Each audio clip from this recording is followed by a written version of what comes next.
Muy buenas tardes, muy bienvenidos a la Trinchera Digital, la trinchera del liberalismo. Vamos a comentar las noticias más relevantes que han acontecido en nuestra querida España en los últimos días y lo haremos de la mano de nuestros grandes amigos y colaboradores. Elena Berberana. Elena, muy buenas tardes, ¿cómo estás? Muy buenas tardes, Óscar. Muy bien. Marcial Cuquerella, muy bienvenido. ¿Cómo estás, Marcial? Hola, ¿qué tal? ¿Cómo estáis?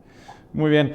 Bueno, pues ciertamente la noticia más relevante, que más eco mediático ha tenido sin duda el encarcelamiento de Pablo Hasél, lo cual nos lleva sin duda a la siguiente reflexión: que una democracia occidental se encarcele a un delincuente, pues es algo de plena normalidad, ciertamente.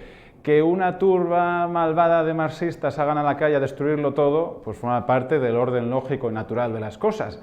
Sin embargo, que desde las más altas instancias del gobierno, digamos, que se jalee, se legitime este tipo de actuaciones, eso sin duda ya pasa todos los límites de lo que podíamos pensar que es una democracia liberal occidental. Elena, Marcial, ¿cómo valoráis todos estos hechos que han acontecido? Precisamente Pablo Iglesias dice que no hay democracia en España porque se encarcela a un señor como este, y a mí me parece que es una de las grandísimas noticias de la democracia española, que precisamente se encarcele a un señor como este. Ha delinquido, ha cometido delitos. En España existen los delitos de amenazas, existen los delitos de apología del terrorismo. Hemos sufrido mucho en España precisamente por este tema y no se debe dejar pasar impune. Una cosa es la libertad de expresión y otra cosa es temas que amenazan directamente a la seguridad nacional y a la estabilidad nacional. Y hay un partido en este momento que está apoyando el terrorismo, que está animando a la gente a quemar las calles. Eso es lo que no es democrático. Claro, efectivamente. Elena, ¿cómo lo ves?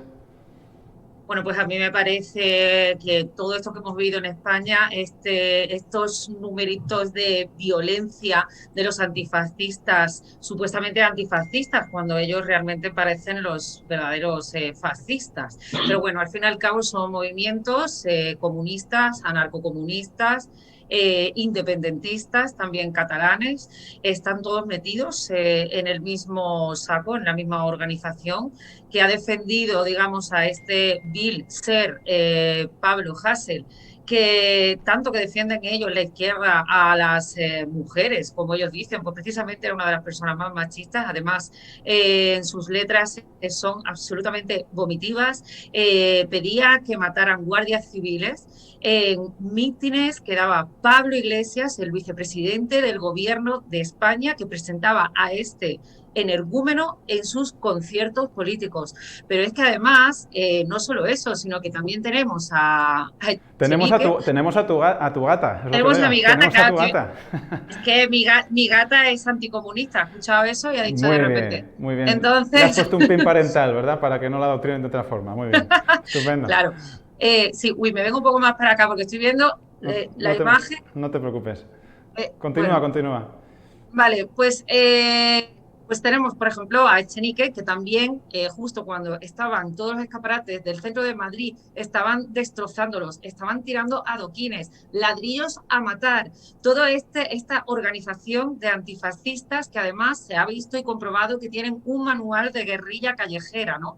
Y que Donald Trump en su momento en Estados Unidos ya quiso que fueran nombrados como una organización terrorista. Bien, pues lo más lamentable y lo más grave y lo que tiene que saber toda esa gente que nos está viendo ahora fuera de España es que dentro del gobierno han alentado esa violencia y han construido toda una narrativa que España es un Estado fascista y un Estado nazi, cuando es absolutamente falso. Forma parte de esas estrategias de la izquierda para desprestigiar internacionalmente a nuestro país y para hacer creer que estamos viviendo aquí hostigados en un régimen que al fin y al cabo quien nos tiene hostigados, quien va detrás de y quien es un verdadero liberticida es Pablo Iglesias, Podemos y toda su camarilla junto con Pedro Sánchez, que no se exime de su responsabilidad porque está gobernando con ellos, con lo Sí. cual es igual de responsable. Te has quedado a gusto, ¿eh, Elena?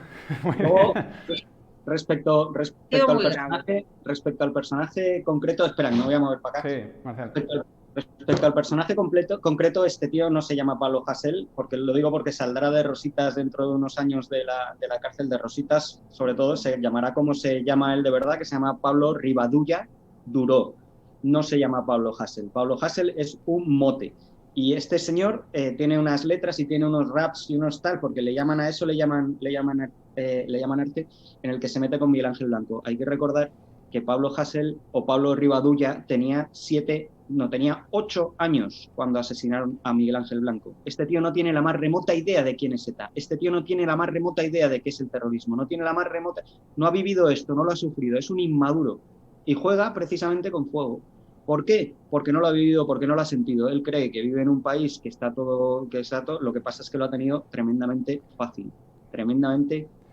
Y es lo que pasa con esta gentecilla, que son al final pues hijos de clase alta que no han sido disciplinados cuando tenían que serlo. Y Pues, al final pues hay gente así. Ni conoció los años de plomo de la banda terrorista ETA, ni tampoco creo que conoció cómo se gestó en el año 78 la Constitución española, que establece literalmente en su artículo 122, literalmente insistimos, que de los 20 vocales que forman parte del Consejo General del Poder Judicial, 12 tienen que ser instituidos, nombrados por jueces y magistrados, dejando los 8 restantes, una minoría, para ser nombrados por políticos. Bueno, pues llega el año 85 y el PSOE, por supuesto, quiere meter mano y no. Los 20 los vamos a nombrar los políticos, ¿para qué vamos a andar con medias tintas? Entonces, en este contexto estamos en el año 2021, 25 de febrero, y todavía seguimos viendo cómo esas manos de la política siguen metiéndose en el ámbito de la justicia, y a estas horas pues está gestando, veremos a ver qué pasa en los próximos días, un nuevo acuerdo entre el PP y el PSOE para, digamos, cristalizar un nuevo reparto político de los vocales de esta institución. Quería preguntaros, Elena Marcial, ¿qué podemos esperar de este posible pacto? ¿Y llegaremos a ver realmente en España una separación de poderes como nos vislumbraba ya a mediados del siglo XVIII Montesquieu? Yo creo que se pasan a Montesquieu por el Arco del Triunfo, que precisamente como era francés, pues ahí está perfecto. Yo creo que el método de elección de la judicatura debería ser, obviamente, desde la judicatura. Nadie mejor que los propios jueces para saber perfectamente quién es el más profesional y quién es el mejor.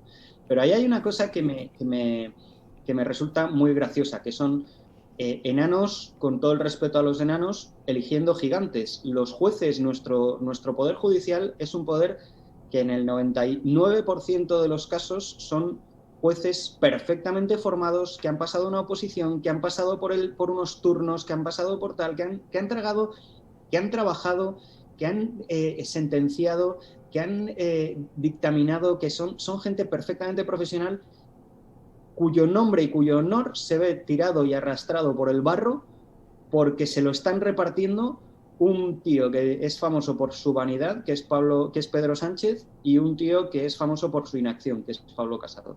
Y dejando fuera, como siempre, al pagafantas de siempre, que es Pablo Iglesias, que es el que parece que tiene poder, pero luego cuando se reparte el poder de verdad, pues se queda fuera. Yo creo que los pobres jueces no se merecen esto, y la gente tampoco se merece la imagen que están dando de la judicatura y de la justicia.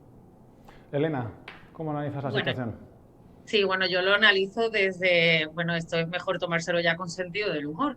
Es decir, que el PP nos quería vender que ellos iban a salvar el país de los comunistas, y que los comunistas de Podemos pues no iban a tener ninguna voz y voto en la renovación del Consejo General del Poder Judicial. Entonces, ese pacto, digamos, con el PSOE, pues supuestamente se iba a cumplir, ¿no? Por parte de Pedro Sánchez. Pedro Sánchez, presidente del gobierno, creo que es el más mentiroso de la historia de la democracia de España. Incluso creo que puede llegar a superar a Zapatero. Fíjate hasta dónde creo que puede llegar a ser tan mentiroso. Bueno, pues ha caído en su trampa. Yo ya no sé por qué, si es por ingenuidad. La táctica que ha tomado Casado es la misma que tomó en su día Ciudadanos, y que ya hemos visto el resultado que ha tenido electoral. Inés Arrimadas, que parece que el otro día en el Congreso ya es que ya se la escucha, porque no se le tiene ya ni respeto, ¿no? Por lo que ha pasado con su partido, que ha sido absolutamente la debacle. Pablo Casado lleva el mismo camino, porque ¿cómo vas a creer que Pedro Sánchez va a dejar fuera de la elección del Consejo de Poder Judicial a Podemos? Eso era falso totalmente, y se ha visto y se ha demostrado con la noticia que salió ayer, que el tío de Alberto Garzón del ministro de Consumo, el ministro comunista que tiene como modelo a Cuba, o sea, el modelo económico de Alberto Garzón es Cuba, pues quería meter a su tío en un claro caso de nepotismo. O sea, ya lo hemos visto y lo hemos comprobado. Y el PP está participando de ello. Y eso es lo lamentable. Realmente, pues en España lo que se vio ayer es que parece ser que solo queda una oposición y te guste más o te guste menos, pues es Vox.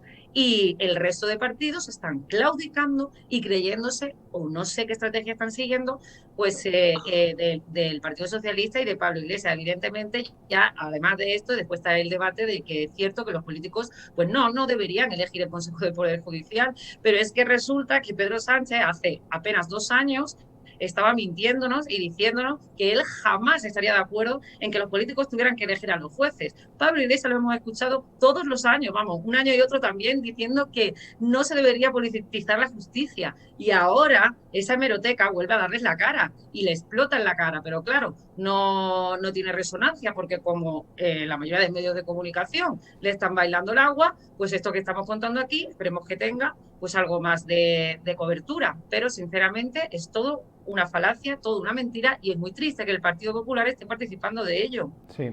Bueno, aunque hoy, 25 de febrero, se ha aprobado un Real Decreto en el que se suspende de momento esa subida que había planeada de la cuota de autónomos para el 2021, recientemente se han comparecido la ministra de Hacienda y del Ministerio de Seguridad Social anunciando una futura para el 2022 subida de las cuotas. Sí, o sea, esto no es una broma, esto es real, una subida de la cuota de autónomos de prácticamente el 50%, llegando hasta los 433 euros. Claro, yo me pregunto, ¿realmente esta gente lo que pretende es dilapidar absolutamente, destruir cualquier atisbo de clase media, de gente económicamente dependiente que no dependa del gobierno, o sencillamente son gente absolutamente inútil que no saben lo que hacen? Y yo soy muy mal pensado, entonces. Yo creo que los dos, ¿no? Puede ser, porque son estúpidos y a la misma vez malos. Esto puede pasar. Sinceramente, creo que están abocando, evidentemente ya están en ello y lo están haciendo, este gobierno social comunista, abocando a la desaparición de la clase media, y va a haber una clase baja y una clase muy pudiente. Va a haber una gran diferencia entre las dos clases. ¿Esto qué quiere decir? Bueno, que ellos, pues como son los comunistas, como son los socialistas, pues lo que quieren es subir impuestos para después crear bolsas de pobreza, porque lo único que va a pasar si esa subida se llega a realizar es que van a dilapidar negocios y negocios, porque ya de por sí España tiene una de las cuotas de autónomos más altas del mundo. Es decir, estamos hablando de que en Holanda o en Inglaterra pues son 50 euros al mes darte de alta como autónomo, pero es que en España son 300 euros. Y 299, sí. Claro, son, pues eso, por 1 euro. Más lo que te cuesta también el gestor, ¿no? Que después es toda una odisea, por si quieres llevar los papeles tú mismo de tu negocio, ¿no? A nivel burocrático, pues es que es imposible, porque lo hacen de tal manera que tienes que al final contratar una gestoría, aunque tú lo único que hayas hecho es montar una tienda online de vestidos y vendas 4 trapos. Entonces, ¿cómo van a salir adelante? Pues no se va a salir adelante. Va a haber una gran oleada de bajas de autónomos, ya está pasando, ya hay 300.000 negocios, se calcula, quebrados, ¿no? Entre pymes y autónomos con la crisis del coronavirus. Y como el gobierno no tiene dinero, pues acude como siempre, porque no hay dinero, acuden como siempre a sus cajas registradoras, que son los pobres autónomos, que verdaderamente para mí el ser autónomo en España es ser un héroe, y más con este gobierno. Sin duda. Marcial. Sí, la verdad que todos los que somos autónomos lo estamos sufriendo mal que bien. Y ya cuando nos dicen, no, ahora vas a tener que pagar 200 euros más, es un dolor, es horrible. Pero yo creo que es una medida que la vamos a ver y desgraciadamente estamos abocados a ella, no nos vamos a escapar. Y por una sencilla razón, y esto es el Club de los Viernes, es un club liberal y sabe mucho de economía, y yo creo que la gente que nos oye lo va a entender perfectamente, no solamente en España, esto es una crisis mundial. Las reservas federales, los bancos centrales están imprimiendo tanto dinero para inflar de liquidez el mercado y que la gente pueda consumir y para salir de esta crisis, y no consiguen salir. Están bajando los tipos de interés de una manera tan enorme y seguimos sin poder salir, que va a llegar un momento que los precios se van a disparar. Y estamos hablando de octubre, noviembre, la inflación se va a ir por las nubes. Y bueno, el problema es que como los precios se van a disparar, no va a haber forma de financiarse por muchos 140.000 millones de euros que nos den a España o que reparta la Reserva Federal o que reparta el Banco Central o que reparta cualquiera.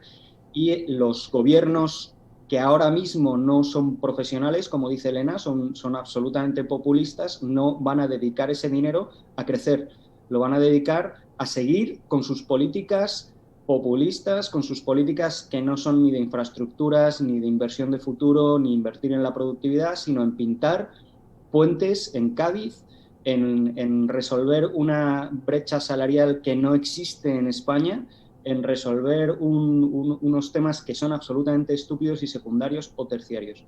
Entonces, bueno, pues al final lo que vamos a tener es una crisis financiera, una crisis global brutal que lo van a acabar pagando pues los de siempre, los autónomos, los profesionales, las pequeñas empresas, porque las grandes no las van a dejar caer, obviamente. Claro. Bueno, no quería finalizar sin dejar de poner en manifestación lo que el Nobel de Economía, el profesor Hayek, ya nos dijo en los años 40, en su famoso libro Camino de Servidumbre. Él desde entonces ya había proponido que efectivamente los peores son los que consiguen ascender en la jerarquía política, ¿no? No siempre, pero muy habitualmente. Nos estamos refiriendo, por supuesto, a nuestro queridísimo e indispensable ministro de Consumo, al que hacía referencia antes Elena, Alberto Garzón. Claro, yo creo que el profesor Hayek, él hacía referencia en su libro pues, a cuestiones de ética personal, de falta de escrúpulos. Lo que no podía imaginarse es que aquí ahora mismo en España, en el año 2021, tuviéramos ministros que no son competentes en el uso de su lengua materna. Realmente, ¿hasta qué punto vamos a seguir descendiendo en el nivel de nuestra clase política? Pues yo creo que el nivel, pues hombre, se puede reducir ya, se puede extender poquito, ya muy poquito. Ahora tenemos a estos ministros en el candelabro, que son Irene Montero y el ministro de Consumo, y dentro de poco, pues bueno, pues tendremos otras muchas más. Cada día es un parto distinto. Lo bueno es que ellos mismos se ponen en evidencia, y al ponerse en evidencia ellos mismos, como lo que va a pasar con el 8M dentro de nada, pues al ponerse en evidencia ellos mismos ya la incongruencia es tan grande que la propia gente se está dando cuenta y dice, pero ¿cómo este tío, que no es capaz ni de juntar dos letras en una entrevista de 1 minuto 40 segundos, de no decir ninguna, darle una patada al diccionario de la Real Academia, es capaz de tener un ministerio con lo que es un ministerio? Pero bueno, afortunadamente y gracias a Dios, yo creo que el Estado es más grande que eso. Seguimos teniendo un cuerpo de funcionarios muy bueno, seguimos teniendo un Estado que supera, que vive, que es resiliente a toda esta caterva de animales. Elena. Sí, pues también hay que tener en cuenta que el nivel de la clase política también, no quiero caer en esto porque yo he criticado mucho a Reverte por decirlo, pero sí que tiene parte de razón, ¿no? Es el nivel de la clase que hay también ciudadana, porque a mí lo que realmente me sorprende es que un ministro, por ejemplo, como Salvador Illa, que le pesan 100.000 muertos, porque bien podía haber cerrado la frontera muchísimo antes, y bueno, y la serie de propósitos que hemos vivido durante todo el año, ¿no? Del Partido Socialista. Bueno, pues que se presentan a las elecciones catalanas y que no le pase nada factura, el peor ministro de Sanidad que ha tenido la historia, al menos de la democracia de este país. Entonces, estos fenómenos yo creo que hay que estudiarlos. Sí que es verdad que puede ser que por el control mediático que tienen el gobierno, ¿no? Y esos 100 millones de subvenciones al duopolio informativo en televisión, tiene bastante controlada a la disidencia de esa manera, aunque realmente disidencia hay poca. Pero sí que es verdad que la clase política es abyecta, es nefasta. Alberto Garzón, te puedo decir, yo vivía al lado de la Universidad de Alberto Garzón en Málaga, yo soy de Málaga, como él, he ido muchas veces a la Facultad de Economía a escuchar las conferencias y bueno, todos son, el nivel allí es de izquierda, es un izquierdismo, es keynesiano, hay grafitis de Keynes, adoran a Marx.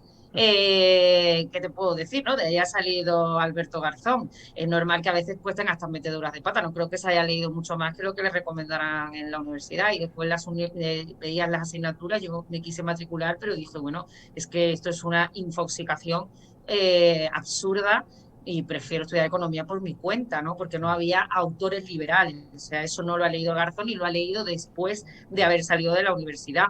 Y creo que ese nivel también responde al nivel general que tiene la ciudadanía en España, que no se pregunta, que no reacciona, que todos los medios de comunicación les vale lo que le cuenta 20 minutos de un telediario y no reacciona y no tiene una capacidad crítica para decir, plantearse qué clase de gobierno, ¿no?, tiene, y que lo está imbuyendo en una pobreza a la clase media. Pero de verdad que a mí me parece curioso, y tengo que decir, esto ya me vais a llamar un poco otra vez, me va a llamar la gente conspiranoica, como siempre, ¿no? Bueno, yo antes era facha, ahora conspiranoica. En la próxima vez me pondré el gorrito ya de plata. Pero sí que es verdad que a mí ya me extraña que siempre, y no solo en España, sino también en otros países, se salgan con la suya, hagan lo que hagan. Antes yo creo que a los partidos sus acciones le pasaban factura, pero es que esta gente cae de pie siempre. Entonces, no sé qué puede estar pasando, que a mí ya se me escapa. Lo de Salvadorilla, yo lo siento, pero no entiendo cómo ha podido suceder. Pues yo, Elena, la verdad es que sinceramente en tu caso yo es que ni me habría mirado el programa. O sea, es decir, yo si hubiera visto que a donde yo me iba a matricular ya estaba matriculado Alberto Garzón, hubiera abandonado porque seguro que sería una carrera dificilísima, yo no tendría nada que hacer.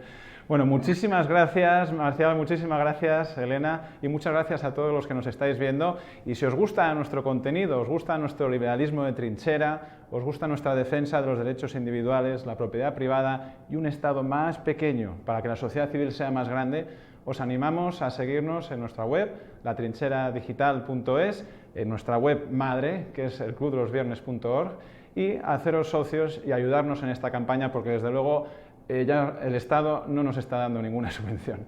Un fuerte abrazo a todos y nos vemos próximamente.